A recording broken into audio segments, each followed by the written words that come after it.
2 সপ্তাহ আগেই জন্ম নিয়েছে নবজাতক মেয়ে সন্তান, কিন্তু তার চিকিৎসার জন্য প্রয়োজনীয় খরচ বহনের সক্ষমতা নেই বাবার। আর এই যুক্তিতেই 15 দিন বয়সী মেয়েকে জীবন্ত দাফন করার মতো জঘন্য কাজ করলেন বর্বর ওই ব্যক্তি।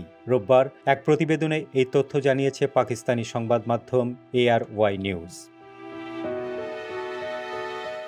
মর্মান্তিক এই ঘটনাটি ঘটেছে পাকিস্তানের সিন্ধু প্রদেশে। অভিযুক্ত ওই ব্যক্তিকে ইতোমধ্যেই গ্রেফতার করেছে পুলিশ। পুলিশ কর্মকর্তারা জানান, অভিযুক্ত বাবার নাম তৈয়ব। গ্রেফতারের পর অভিযুক্ত ব্যক্তি তার অপরাধের কথা স্বীকার করেছেন।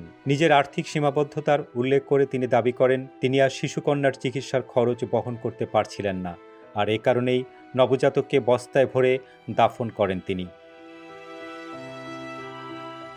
পুলিশ জানিয়েছে, আদালতের নির্দেশের পর নাবালক শিশুটির লাশ কবর থেকে উত্তোলন করে ময়নাতদন্ত করা হবে।